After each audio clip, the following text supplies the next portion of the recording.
Lénine avait promis l'avenir radieux à l'Homo soviéticus. Mais au mausolée, sur la place rouge, Staline et les idoles déchues veillent un cimetière d'illusions perdues. La défaite est amère. Le pays était complètement colonisé par les Américains, par les amis américains. Il était partout, il était présent partout, dans les ministères, dans les banques, même au ministère des Affaires étrangères. Je recevais des notes de l'ambassade des États-Unis qui me disaient ce que je dois dire et faire sur tel ou tel sujet. C'était invraisemblable. Et là, il y a une période de quelques années où les Occidentaux ont fait preuve d'hubris, d'arrogance, de triomphalisme. Ils ont vraiment cru qu'après la fin de l'URSS, la Russie était devenue une puissance secondaire qui ne comptait pas, dont on ne devait pas se préoccuper, et qu'elle allait devenir un pays banal, plus ou moins normalisé, mais qui disparaissait du champ de la vraie grande politique. L'URSS a capitulé, rendu les armes. L'Occident dicte les conditions. Au Kremlin et au ministère des Affaires étrangères, la honte de la défaite se mêle au sentiment d'humiliation.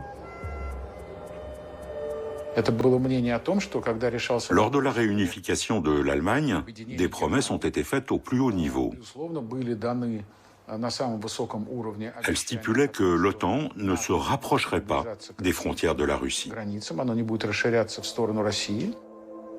Malgré l'engagement fait à Gorbatchev, l'OTAN poursuit son avancée vers l'Est.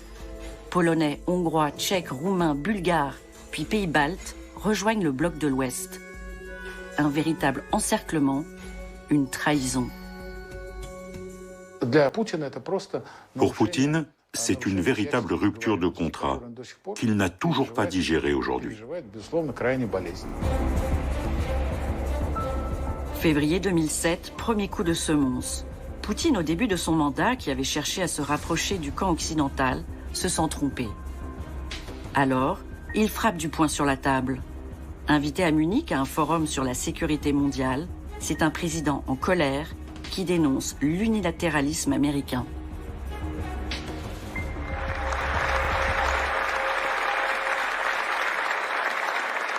Что же такое однополярный мир?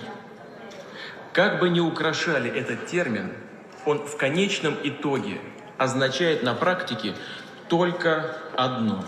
Это один центр власти, один центр силы, один центр принятия решения. Это мир одного хозяина, одного суверена. Je pense que c'est juste de situer le point de départ, en tout cas un palier franchi avec ce discours de Munich, où pour la première fois, Vladimir Poutine exprime d'une manière brutale, franche et directe son mécontentement avec le comportement occidental. Мы видим все большее пренебрежение основополагающими принципами международного права. Больше того, отдельные нормы, да по сути чуть ли не вся система права одного государства, прежде всего, конечно, Соединенных Штатов, перешагнула свои национальные границы и, по сути, во всех сферах, и в экономике, и в политике, и в гуманитарной сфере навязывается другим государствам. Ну, кому это понравится? Кому это понравится? 2007, c'est le retour de la Russie de plein pied dans les affaires du monde en tant que puissance non alignée, indépendante, autonome. La réception de ce discours en Occident a été extrêmement négative. Et quand je dis en Occident, c'est surtout aux États-Unis. Le discours de Poutine prononcé à Munich en 2007 a été perçu comme une déclaration surprise de la part de Moscou. C'était comme l'annonce d'une nouvelle guerre froide. Pour mener cette nouvelle guerre froide, Vladimir Poutine, le tacticien, a choisi Sergueï Lavrov comme stratège. Un président et son ministre des Affaires étrangères. L'un combat et se pose devant les caméras, l'autre est à la table des négociations. Un aigle à deux têtes, avec pour unique feuille de route, redonner à la Russie son statut de puissance mondiale. Dès 2008, Vladimir Poutine va trouver l'occasion de prouver sa détermination. Sourde à l'avertissement lancé à Munich, l'OTAN poursuit sa course jusqu'aux frontières de la Russie. Une ligne rouge se prépare à être franchie. La doctrine du Kremlin est pourtant sans équivoque. on ne touche pas à mon étranger proche. Le paradoxe de l'évaluation de la politique étrangère russe repose sur la paranoïa. Parce que à cette époque-là, l'OTAN a entamé des discussions pour inviter la Géorgie et l'Ukraine dans son organisation. Pour Poutine, l'offensive de l'OTAN vers la Géorgie et l'Ukraine apparaît comme une provocation américaine à sa porte. Riposte immédiate. En Géorgie, dans les régions russophones d'Abkhazie et d'Ossétie du Sud, des conflits latents, dits gelés, reprennent fort opportunément. Un piège tendu par Moscou à la Géorgie et ses alliés américains. La crise géorgienne de 2008 et la crise ukrainienne de 2014 portent la même signature. C'est les mêmes qui ont tiré les ficelles. Ce sont nos amis de longue date, ce sont les États-Unis. La révolution des roses en Géorgie avait porté au pouvoir le jeune et pro-occidental Mikhail Saakashvili. Au palais présidentiel, sous l'œil bienveillant de George Bush, le président géorgien décide de remettre de l'ordre dans ces provinces agitées par Moscou. Et donc, Saakashvili, en Géorgie, il est persuadé que les Américains vont le soutenir à fond. Voilà. Parce qu'on lui a dit, mais t'inquiète pas. En fait, nous, on est vraiment derrière toi, quoi. Et le président Bush te soutient. L'armée géorgienne pensait la victoire facile. Mais le 7 août 2008, les chars russes entrent en Géorgie. C'est un piège qui se referme. Au terme d'une guerre éclair, Moscou reconnaît l'indépendance de l'Ossétie du Sud et de l'Abkhazie. La Géorgie vient d'être amputée de 20% de son territoire.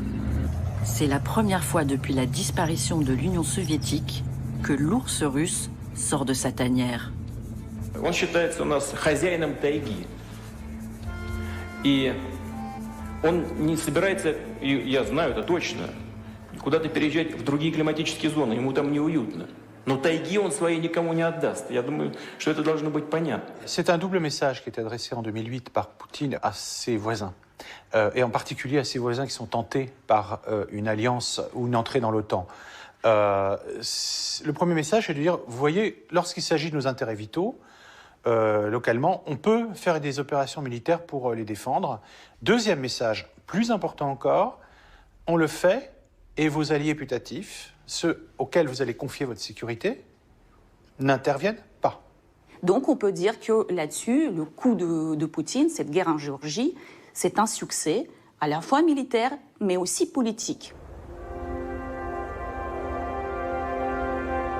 La bataille suivante se joue à Kiev, en Ukraine, où Moscou et l'Occident se font face. Porté par les révolutions de couleur, le pays s'apprête fin 2013 à signer un accord d'association avec l'Union européenne et l'OTAN. Mais Poutine refuse de perdre cette nation sœur. L'histoire est trop intime, alors il menace. Président Российской Fédération, Vladimir Vladimirovich Poutine.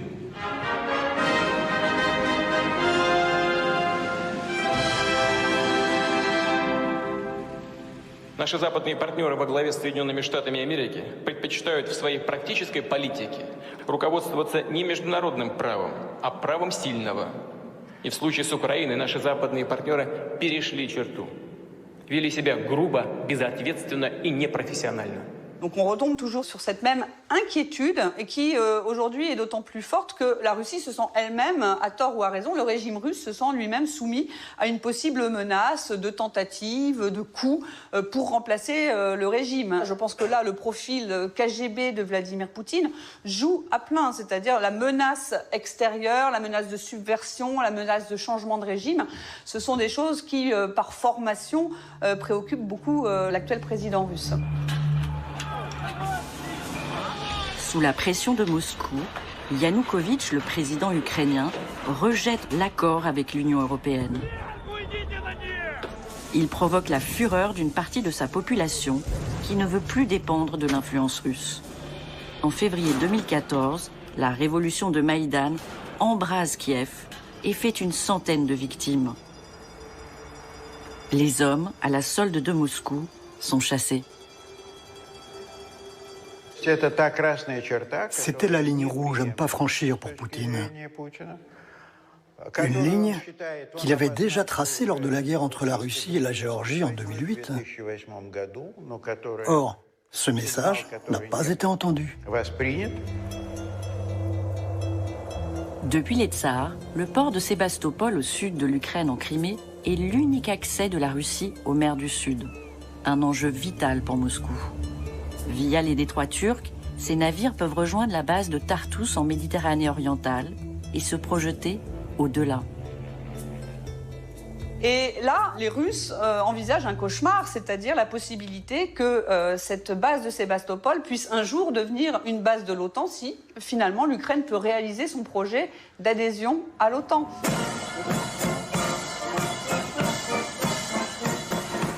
Sébastopol aux mains de la flotte américaine ? Un cauchemar inenvisageable pour le Kremlin. Il faut agir, et vite, pour empêcher cette catastrophe géostratégique. Vladimir Poutine explique lui-même qu'ils étaient 3 ou 4 autour de la table à prendre cette décision sur l'annexion de la Crimée. Là, on n'est pas dans la planification, on est purement dans une optique opportuniste. Il y a quelque chose qui est mal protégé, il faut le prendre le plus rapidement possible. Le proverbe russe dit « celui qui creuse une fosse y tombera ».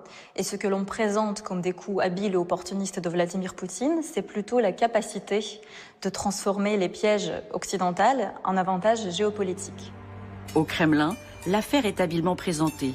Un référendum organisé en Crimée consacre à 83% le rattachement de la région à la Russie. Sébastopol est sauvé.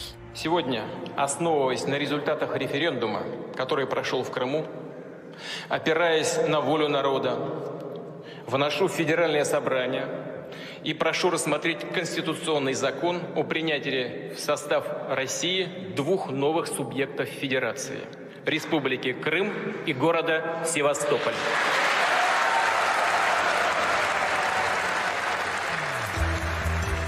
Kiev a déjà basculé dans le camp occidental quand Moscou déclenche sa double offensive. Premièrement, à l'est de l'Ukraine, la région du Donbass russophone s'embrase. Un conflit alimenté par les hommes de Moscou. Au sud, sur la presqu'île de Crimée, comme venus de nulle part, des centaines de soldats sans aucun signe de reconnaissance distinctif prennent le contrôle de Sébastopol. La stratégie du désordre, la marque tactique de Poutine. Il a puni l'Ukraine et affirmé ainsi qu'il restait le maître de son étranger proche. Un retour d'empereur triomphal en Crimée pour le vainqueur. C'est pas un plan, il faut qu'il y ait une erreur quelque part. Un dirigeant qui se trompe, qui va trop loin. Il faut qu'il y ait des groupes, des minorités prêts à se rebeller. Il observe, il regarde, il attend. Et je trouve que dans la Géorgie et dans l'affaire de l'Ukraine, c'est un peu ça dans les deux cas. Poutine saisit les opportunités.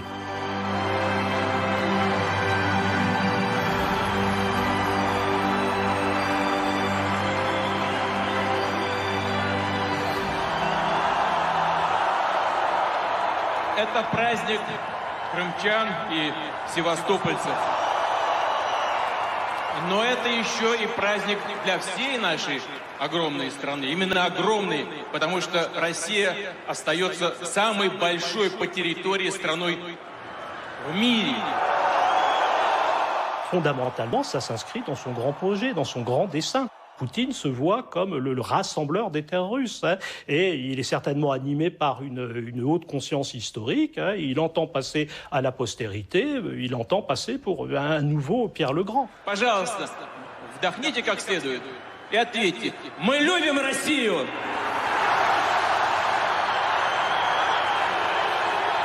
Поздравляю вас с праздником. С днем воссоединения Крыма и Севастополя с Россией. Будьте счастливы. Et la Crimée a été une vraie victoire. D'ailleurs, elle a été fêtée comme une victoire. à Moscou, grand défilé, show sur la place rouge avec chansons, etc. Et ça a même donné lieu à un épisode qu'on a appelé le printemps russe, ou Russkaya Vesna, une espèce de vague de patriotisme un peu triomphaliste.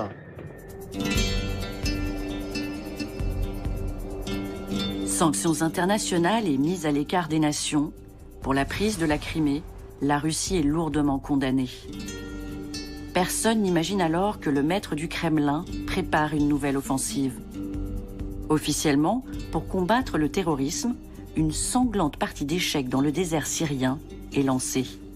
Единственно верный путь борьбы с международным терроризмом, а в Сирии и на территории соседних стран с ней бесчинствуют именно банды международных террористов, это действовать на упреждение.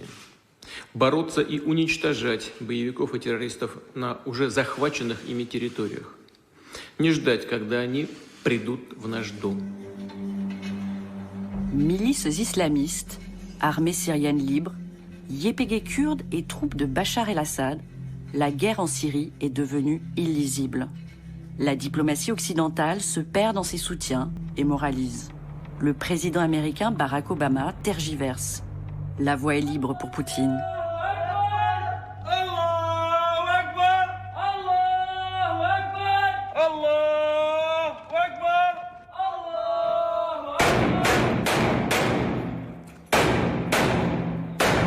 Pour Vladimir Poutine, un régime, même s'il est autoritaire, mais qui verrouille son pays, c'est beaucoup mieux que le chaos, l'imprévisible ou l'arrivée des islamistes au pouvoir.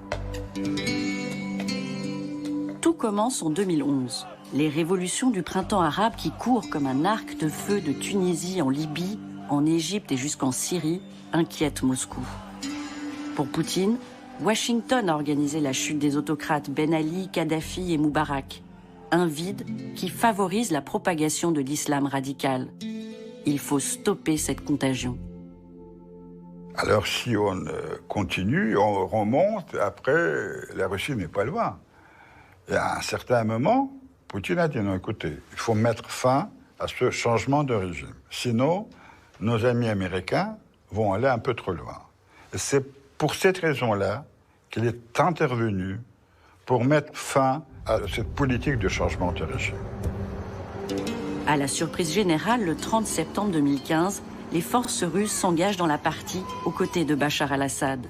Poutine vient provoquer les États-Unis au Moyen-Orient. L'opération militaire en Syrie est en effet une surprise. On n'attend pas la Russie là, on ne l'attend pas avec cette force, avec cette performance. C'est la première opération à l'époque post-soviétique où la Russie intervient sur un théâtre d'action au-delà de l'étranger proche. C'est du ciel que Poutine frappe.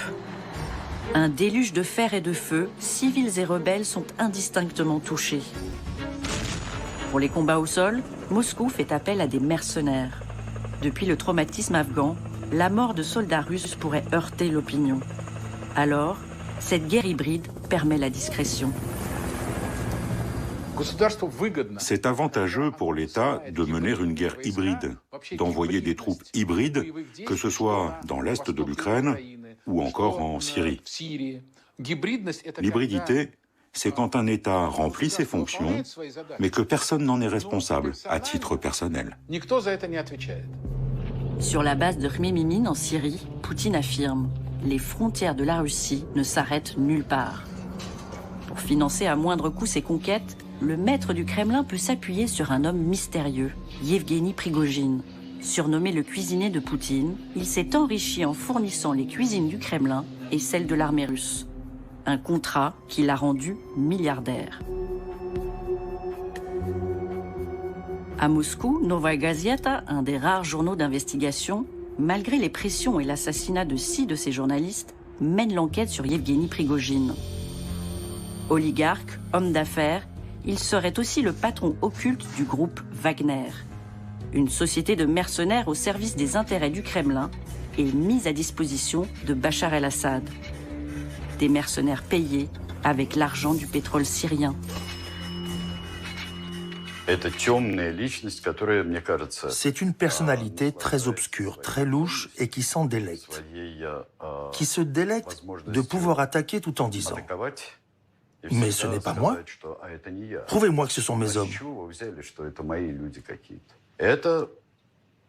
C'est une nouvelle forme d'honnêteté à la russe. Nous allons continuer à faire tout ce que nous voulons, continuer à menacer, et puis on se retournera et on dira « Essayez donc de prouver que c'est nous. Où sont les preuves? Devant les tribunaux? De quoi vous parlez? De quel chef cuisinier? Vous rigolez ?» Значит, давайте начнем с Вагнера и с поваров. Значит, все мои повара – сотрудники Федеральной службы охраны. Они люди военные, в разных званиях находятся. Других поваров у меня нет. Надо, чтобы было это ясно, понятно, и чтобы мы к этому не возвращались. Значит, если вот эта группа Вагнера что-то нарушает, тогда Генеральная прокуратура должна дать правовую оценку. Теперь по поводу присутствия их где-то там за границей. Но если, повторяю еще раз, они не нарушают российского закона, они вправе работать, продавливать свои бизнес-интересы в любой точке планеты. Circuler, il n'y a rien à voir. À la Douma, qui a autorisé l'intervention militaire, les parlementaires préfèrent fermer les yeux. En 2 années de combat, Poutine a réussi à consolider le pouvoir de Bachar el-Assad, son allié, qu'Américains et Européens pensaient condamné. Au passage, le tacticien a renforcé ses positions. Le port de Tartous et la base aérienne de Khmemimine assurent la présence définitive russe et son rayonnement sur la Méditerranée. Une diplomatie du marteau, doublée d'une machiavélique entente avec les acteurs régionaux turcs, iraniens, saoudiens et israéliens. Voilà. Sur la base aérienne de Khmemimine, accompagné de Bachar el-Assad, son obligé, Poutine, le chef de guerre, vient fêter la victoire et féliciter ses troupes. Товарищи, самое главное для военного человека, и мы с вами это хорошо знаем, это защита своего отечества, своего народа. Здесь созданы и на постоянной основе будут действовать 2 пункта базирования в Тартусе и здесь, в Хмеймиме. И если террористы вновь поднимут голову, то мы нанесем им такие удары, которых они пока и не видели. La façon dont il crée cette surprise stratégique en arrivant en Syrie fait qu'on les parle de nouveau, on le cherche, on négocie avec lui le destin de cette région et au-delà. Je me souviens de propos d'un expert très connu en Russie qui avait formulé ça d'une manière brutale en disant « Depuis qu'on bombarde en Syrie, l'Occident nous reparle ». Bismarck disait « La diplomatie sans les armes, c'est la musique sans instruments ». Dans les ruines de Palmyre, libérées de Daesh, Poutine, chef de guerre et chef d'orchestre, met en scène son triomphe. Une gigantesque opération de communication pour le nouveau maestro de la diplomatie au Levant. C'est vraiment une très grande réussite de Poutine, puisque je me souviens très bien que jamais l'Union soviétique n'a eu autant d'amis au Proche et Moyen-Orient. Elle est devenue un élément incontournable de toute négociation, de tout règlement de paix dans cette région du monde. Chiites et sunnites, tous saluent le partenaire russe. Hassan Rouhani l'Iranien, Mohamed Ben Salman le Saoudien et Benyamin Netanyahou l'Israélien. Poutine a gagné le respect du Moyen-Orient où les États-Unis régnaient en maître jusqu'à présent. Provocation jubilatoire, c'est à Damas en 2020 qu'il vient célébrer la victoire et Noël. Sur le plan international, l'intervention de la Russie en Syrie a montré au monde entier qu'il y a dans le monde un leader qui sait prendre ses responsabilités, qui a ses convictions, qui a ses amis, qu'il sait défendre. Fort de son succès en Syrie, Poutine regarde plus loin vers la Méditerranée. La Libye, c'est du sable, mais aussi beaucoup de pétrole. Une occasion unique de faire la leçon à l'Occident et à l'ONU, les responsables du chaos libyen aux yeux de Moscou. Но вы также хорошо знаете тех, кто довел до этого состояния. Россия была против использования в Ливии вооруженных сил, и резолюция Совета Безопасности, которая была принята по этому поводу, она запрещала бывшему руководителю Ливии Каддафи применять свою авиацию в отношении оппозиционных сил, вооруженных, кстати говоря. Вместо этого западная коалиция начала применять авиацию против Ливии, грубо извратив резолюцию Совета Безопасности ООН. Все это привело к тому, что ранее практически процветавшая страна, уровень жизни в этой стране уже приближался к некоторым европейским стандартам. Теперь находится в хаосе, в полном развале, и гражданская война не прекращается. Le 19 mars 2011, les avions français, britanniques et américains frappent les troupes de Kadhafi. Objectif proclamé, protéger les populations civiles. L'Occident croit encore pouvoir offrir la paix. Vous avez voulu la paix. Vous avez voulu la liberté. Vous voulez le progrès économique. La France, la Grande-Bretagne, l'Europe seront toujours aux côtés du peuple libyen. Nous vous demandons une chose. Nous croyons dans la Libye unie, pas dans la Libye divisée. L'intervention militaire en Libye devait amener démocratie et prospérité. Avec la disparition de Kadhafi, elle n'a laissé que chaos. Pour Poutine, les coupables sont tous désignés. Pour les Russes, la responsabilité, elle n'est que du côté occidental. C'est du côté occidental qu'il y a eu tromperie, trahison, hypocrisie. Ce sont les termes qui reviennent fréquemment quand Vladimir Poutine parle de l'Occident. Il met tout le temps l'Occident face à ses faiblesses, face à ses incohérences. Et c'est très bien profiter de ces faiblesses et de ces incohérences pour tirer son épingle du jeu. Comme en Syrie, Turcs et Russes se font face en Libye. La Russie, alliée à l'Égypte, soutient le camp du maréchal Haftar, maître du croissant pétrolier et de la Cyrénaïque. La Turquie soutient, elle, le camp du gouvernement d'accord national de Fayez el-Sarraj, qui tient la Tripolitaine. La Libye, un gâteau que l'on aimerait se partager. Une entrée sur l'Afrique, du pétrole et un contrôle sur la Méditerranée. Il y a également cette percée en Méditerranée, dans ce qu'on pourrait appeler la plus grande Méditerranée. C'est pas uniquement la mer Méditerranée et ses pourtours. C'est également la mer Rouge, c'est également la mer Noire, c'est également les approches atlantiques de Gibraltar. Il y a également un défi, une menace russe qui se développe dans cette plus grande Méditerranée. Au large de Tobrouk, le 11 janvier 2017, le porte-avions russe amiral Kuznetsov accueille avec les honneurs à son bord le maréchal Khalifa Haftar, l'homme fort choisi par Poutine. Il faut avoir un homme fort peut-être, un homme fort comme c'était Kadhafi pour recréer d'abord l'État libyen et puis lui donner une vie. Et alors, on cherche un homme fort, et je crois Haftar, maréchal Haftar, justement, peut jouer ce rôle. Il faut trouver la solution. Le 7 novembre 2018, à Moscou, une rencontre est organisée entre le maréchal Haftar et le ministre de la Défense, Sergueï Shoïgu. Haftar est reçu par l'état-major russe sous le regard d'Evgueni Prigojine, parrain présumé de la compagnie de mercenaires Wagner. Une image troublante qui a depuis disparu des archives officielles.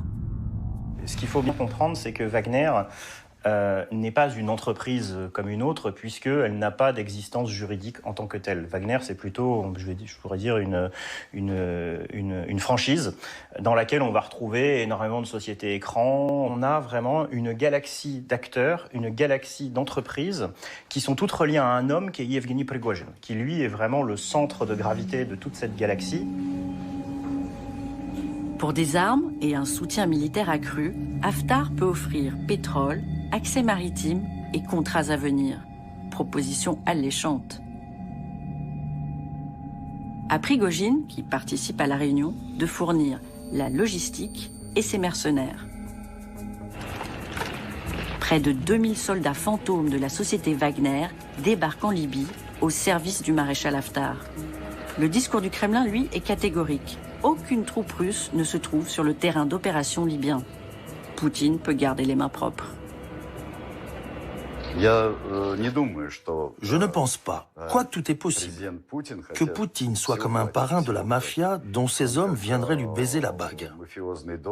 Ça n'est probablement pas aussi patriarcal que ça. Mais pour autant, je ne pense pas que quiconque puisse agir sans sa bénédiction. Les sables du désert couvrent la plus importante réserve de pétrole d'Afrique. Malgré des infrastructures vétustes et endommagées par la guerre, le partage de la rente du pétrole libyen est au cœur des convoitises des deux parrains, turcs et russes. En Libye, là encore, il n'y a finalement que des gains à opérer. Et donc, si l'un, d'un côté, a la Cyrénaïque, de manière directe ou indirecte pour la Russie, de l'autre côté, la Turquie, finalement, a la main sur la Tripolitaine, ma foi, il n'y a pas de quoi se battre. Tout le monde peut s'entendre dans cette affaire. C'est le partage des dépouilles. Avec Recep Erdogan, le président turc, la partie est toute byzantine, violente et feutrée.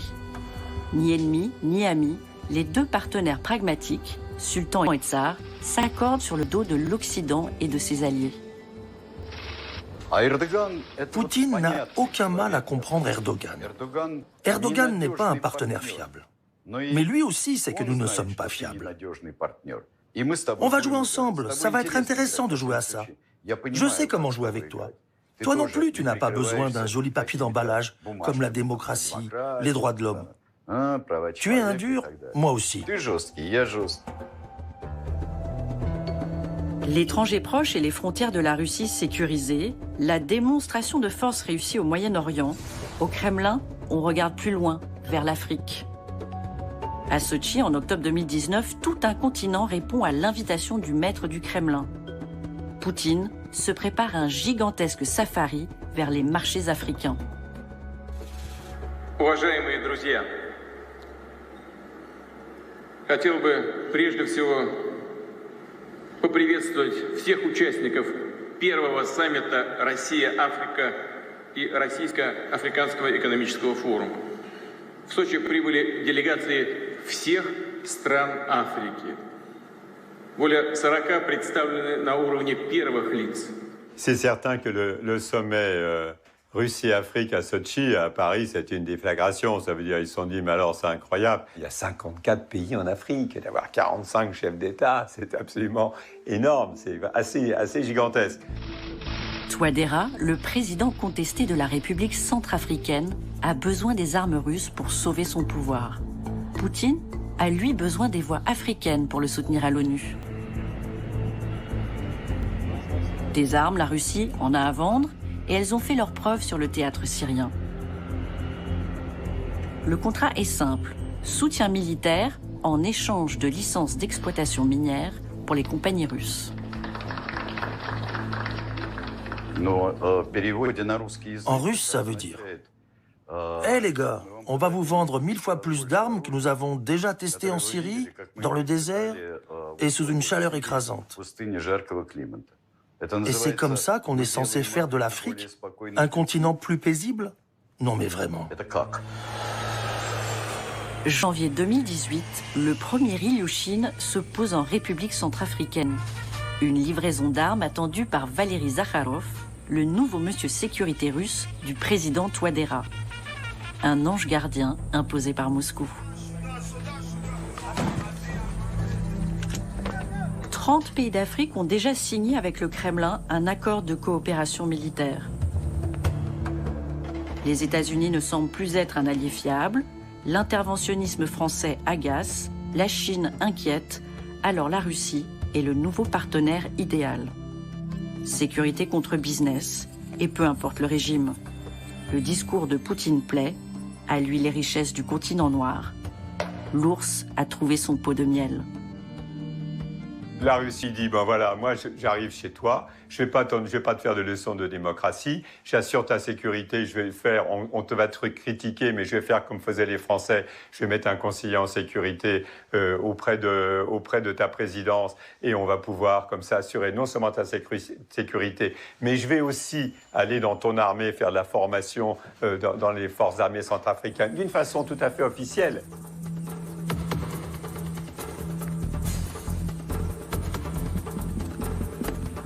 Dans l'ancien palais de Bokassa, à l'abri des regards, Valéry Zakharov, le conseiller occulte et ses mercenaires s'acquittent d'une double mission. Sécuriser le pouvoir du président Touadéra et protéger les intérêts russes. Il y a eu un contrat signé entre le ministère de la Défense de la RCA et le ministère de la Défense de Russie. Ce sont des réservistes. Ce n'est pas une entreprise militaire privée ou, comme vous dites, Wagner. Ce sont des réservistes du ministère de la Défense. Il s'agit d'une pratique courante. Il y a eu une invitation du président de la RCA et je suis la personne invitée à être son conseiller en sécurité. Le président a invité la Russie et la Russie est venue.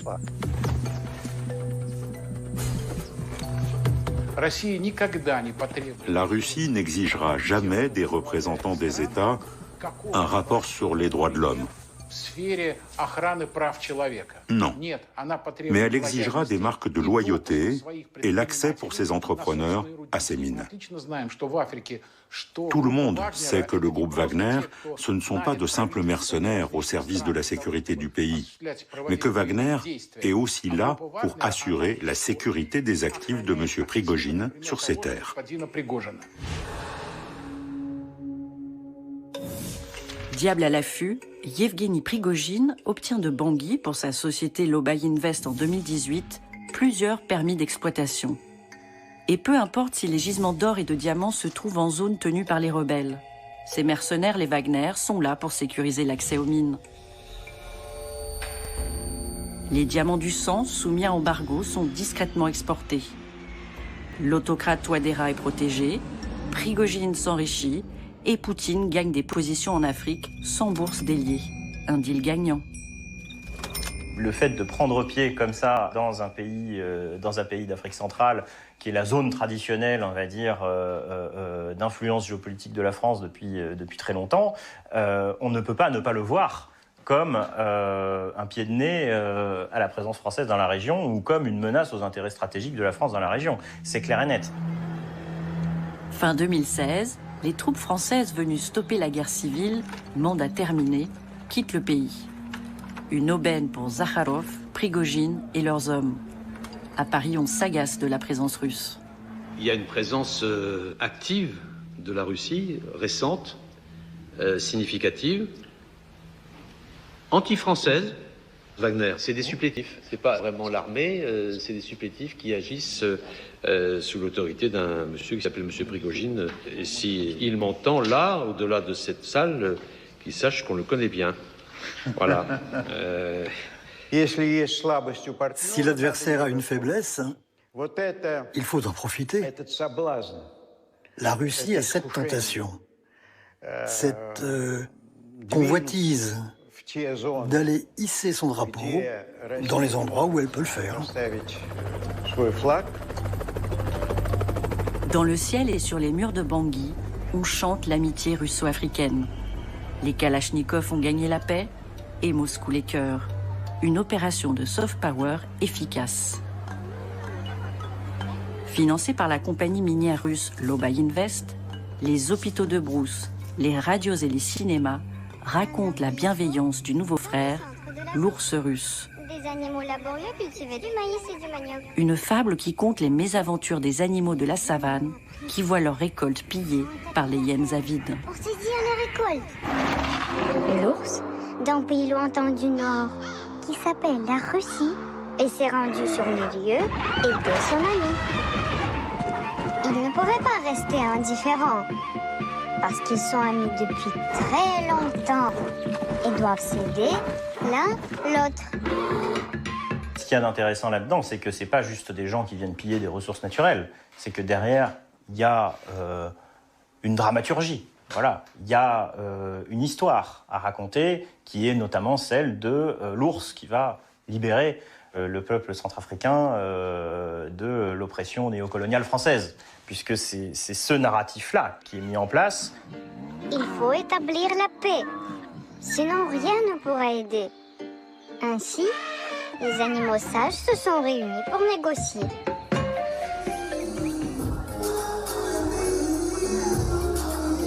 Les beautés de Bangui sont célébrées par Zakharov et les conseillers russes. Ils ont gagné la paix là où les Français avaient échoué.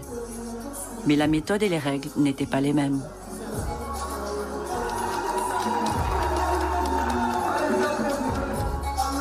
Disons que le fin mot de l'histoire, c'est de dire qu'on peut tous vivre ensemble en paix, sous bien évidemment la supervision et l'œil bienveillant de l'ours. Le 29 juillet 2018, 3 journalistes russes, Kirill Radchenko, Alexandre Astorgouyev et Orhan Djemal, sont assassinés. Venus enquêter sur les activités du groupe Wagner, ils auraient été victimes, pour les autorités, de coupeurs de route ou de bandes rebelles. Une version approuvée par le Kremlin.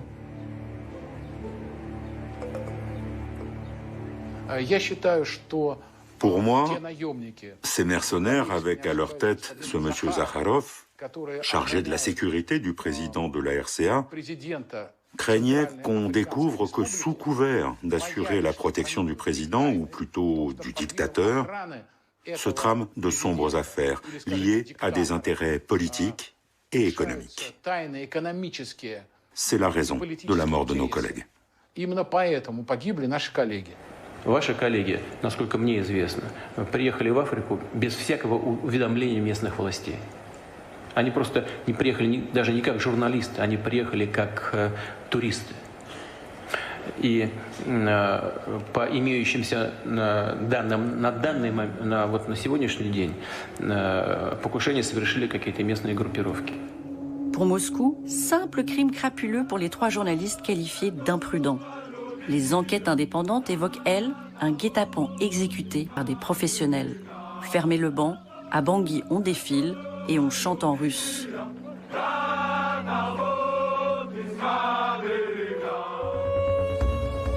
Loin de l'Afrique, aux marges de l'Empire russe, quand Erdogan se lance aux côtés des Azéris à la conquête du Karabakh arménien, on s'inquiète à Moscou. Maître des échecs, Poutine va stopper l'avancée turque pour signer le retour russe au Caucase. Et tant pis s'il faut sacrifier l'allié arménien.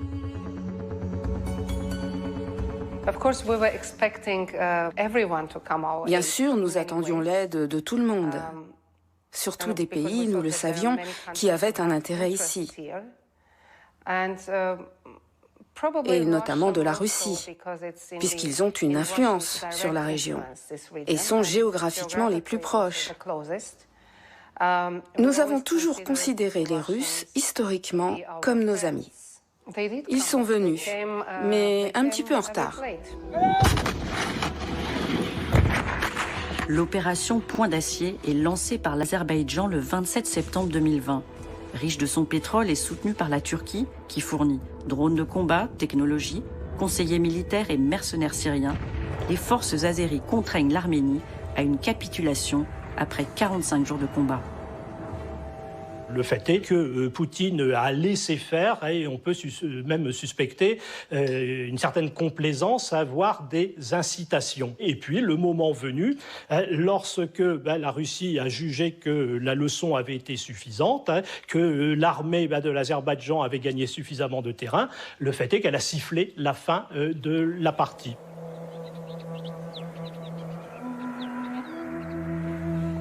Une fin de partie dramatique pour le camp arménien.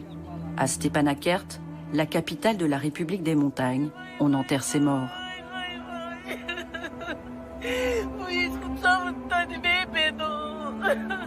Près de 5000 victimes, une jeunesse décimée. Jadis rattachée à l'Azerbaïdjan, la République du Haut-Karabakh, peuplée d'Arméniens, se déclare indépendante en 1991 à la chute de l'URSS. Une république que Bakou rêve de reconquérir. Turcs et Azéris voulaient une victoire totale et chasser l'Arménien du Karabakh. Mais Poutine, arbitre du jeu, impose le cessez-le-feu et place ses hommes. Et donc ce que l'on constate donc, au terme de cette guerre, c'est que finalement la Russie a repris le contrôle direct ou indirect du Caucase Sud. 2000 soldats russes, 90 blindés et plusieurs centaines de véhicules entrent au Karabakh. Leur mission, s'interposer entre les lignes arméniennes et azéries. Des soldats de la paix qui reprennent pour Poutine la possession d'un Caucase quitté à la chute de l'URSS. La Russie, à nouveau, se pose en pays qui apporte la sécurité, la tranquillité. Et c'est un coup assez réussi jusqu'à présent, sur le terrain du Karabakh.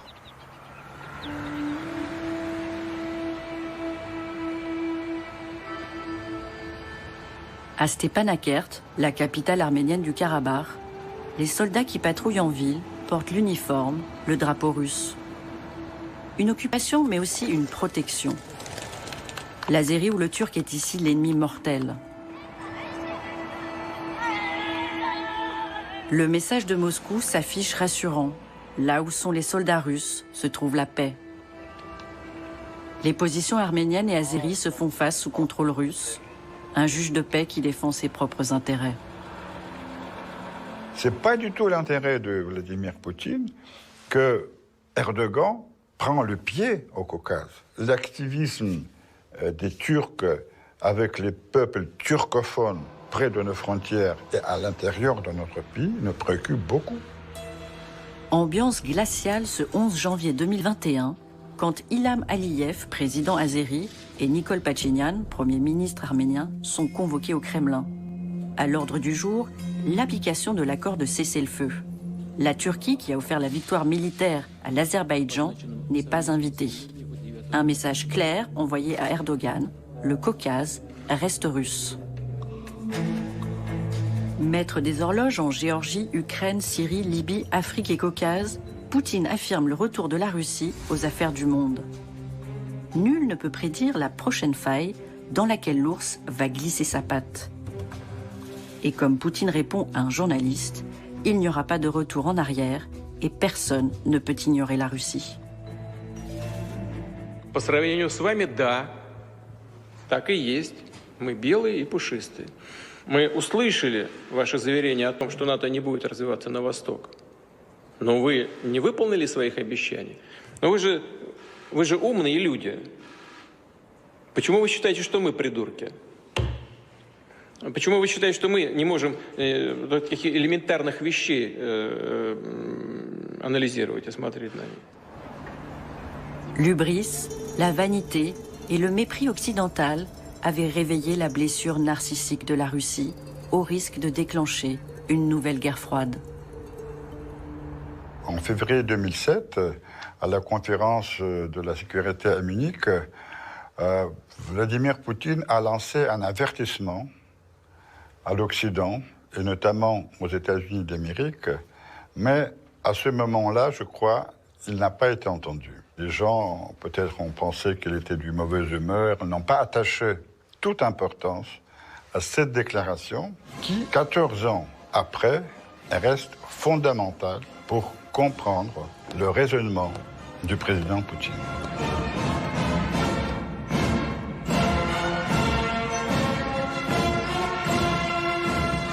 La commémoration de la Grande Guerre patriotique, une victoire sacralisée et fêtée par un pays réuni. Ce 9 mai 2021, sur la place Rouge, Poutine ne célèbre pas la paix, mais la victoire. Россия последовательно отстаивает международное право. При этом мы будем твердо защищать наши национальные интересы, обеспечивать безопасность нашего народа. Надежные гарантии тому доблестные вооруженные силы России, наследники солдат Победы. Слава народу-победителю! С праздником вас! С Днем Великой Победы! Ура!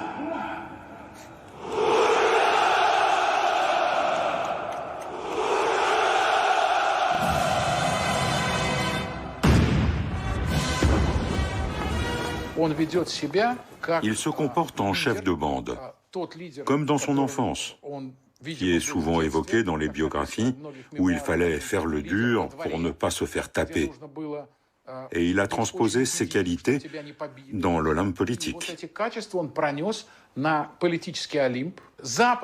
L'Occident a peur de Poutine. Non pas de l'économie russe, qui ne fait pas le poids face à celle de l'Allemagne, des États-Unis ou de l'Union européenne. Mais ils continuent tous à craindre Vladimir Poutine. C'est de votre faute. Bravo.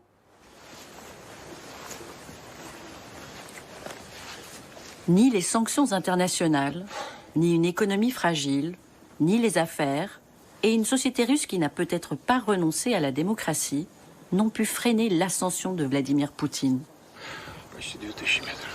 Au cœur de la taïga, l'ours russe qu'il ne fallait ni réveiller ni mépriser est bien de retour dans la danse.